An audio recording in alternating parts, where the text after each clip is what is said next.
দেশের বিভিন্ন জেলায় বন্যা দুর্গতদের সহায়তায় বৈষম্য বিরোধী ছাত্র আন্দোলনের উদ্যোগে ত্রাণ সহায়তায় বিপুল সাড়া মিলেছে।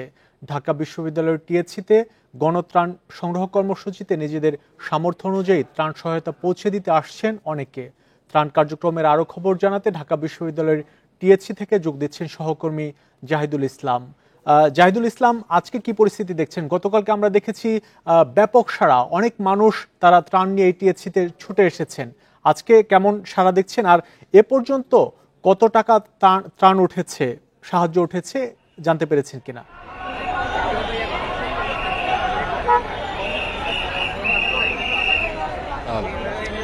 আজকে বৈষম্য বিরোধী ছাত্র আন্দোলনের এই কর্মসূচি হিসেবে গণত্রাণ কর্মসূচি হিসেবে আজকে তৃতীয় দিন, কিন্তু সেটা জানতেন আমরা সবাই জানি। এবং আজকে তৃতীয় দিনের আজকে সকাল 8টা থেকেই কিন্তু এই ত্রাণ কর্মসূচি শুরু হয়েছে এবং সকাল থেকেই তারা ব্যাপক একটা সাড়া পেয়েছেন। এবং এখানে যারা আসছেন সবাই কিন্তু বলছেন যে যেই বন্যায় যেই পরিস্থিতি তৈরি হয়েছে, এই পরিস্থিতি থেকে উত্তরণের জন্য যেই মানুষের যেই সাহায্য সহযোগিতা প্রয়োজন, সারা বাংলাদেশের মানুষ সেই সাহায্য সহযোগিতা করতে প্রস্তুত। এবং আমরা এই ছাত্র শিক্ষক মিলনায়তন, ঢাকা ইউনিভার্সিটির ছাত্র শিক্ষক মিলনায়তনের সামনে এসে যেই পরিস্থিতিটি দেখেছি, এখানে হাজার হাজার মানুষ কিন্তু তাদের ত্রাণ নিয়ে আসছেন।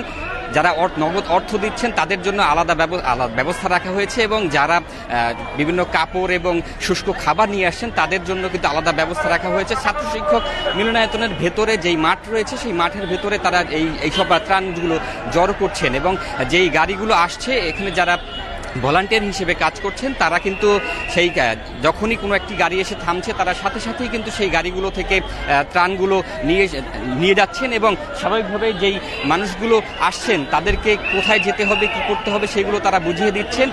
এবং শুধু সাধারণ মানুষই নয়, কিন্তু এখানে বিভিন্ন গ্রুপ অফ কোম্পানি থেকে ত্রাণ আসছে, তারা বড় বড় গাড়ি ভরে কিন্তু সেই ত্রাণগুলো আসছে। যখন ত্রাণগুলো নিয়ে আসছেন, এখানকার যারা রয়েছেন তারা সবাই ঝাঁপিয়ে পড়ছেন একসাথেই যে এই তাদের সহযোগিতা করার জন্য, যারা এই জায়গাগুলোতে নিজেদের কার্যক্রম পরিচালনা করছেন। এবং বৈষম্য বিরোধী ছাত্র আন্দোলনের যারা সপক্ষে রয়েছেন তারা কিন্তু সকাল থেকে রাত পর্যন্ত এই ত্রাণ কার্যক্রম চালিয়ে যাচ্ছেন। এবং তারা যেটা বলছেন যে তারা প্রচণ্ড মানুষের যেই সাড়া পাচ্ছেন, তাই জন্য তারা এই ত্রাণ কার্যক্রম আসলে চালিয়ে যাওয়ার ঘোষণা দিয়েছেন যে এই ত্রাণ কার্যক্রম আরও কয়েকদিন তারা অব্যাহত রাখবেন। এবং এই ত্রাণ যারা দিচ্ছেন তাদের এই ত্রাণের মাধ্যমে এই ত্রাণগুলো যে আসছে, সেগুলোর যেই টাকাগুলো আসছে সেই টাকার আসলে হিসেব তারা দিবেন উত্তরণের শেষে। এবং আমরা এছাড়াও আমরা দেখেছি যে এখানে সাধারণ মানুষের যে একটি ভিড় রয়েছে, সেই ভিড়ের ভিতরে কিন্তু আসলে তারা চেষ্টা করছেন যে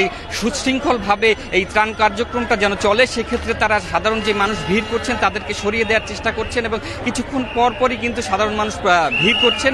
এবং তারা এই স্বেচ্ছাসেবক যারা রয়েছেন তারা সেই ভিড় সামলাচ্ছেন। এবং আমাদের কাছে কিছুক্ষণ আগেই স্বেচ্ছাসেবকদের পক্ষ থেকে বলা হয়েছে যে এখানে টিস্যু এবং খেজুরের সংকট রয়েছে। আসলে শুষ্ক খাবার, গবাদি পশুর খাবার সবকিছুই কিন্তু পরিমিত আসলেও টিস্যু এবং যেই সাধারণ খেজুর রয়েছে, সেই খেজুরের স্বল্পতা রয়েছে। যারা নতুন করে ত্রাণ দিতে আসবেন বা আসছেন তাদেরকে আহ্বান জানানো হয়েছে তারা যেন খেজুর এবং টিস্যু আসলে এখানে নিয়ে আসেন এবং ত্রাণ হিসেবে তাদেরকে এইটি দিয়ে থাকেন। এবং আমরা কিছুক্ষণ আগেই দেখেছি যে 4-5টি গাড়ি কিন্তু নিয়ে এসেছে।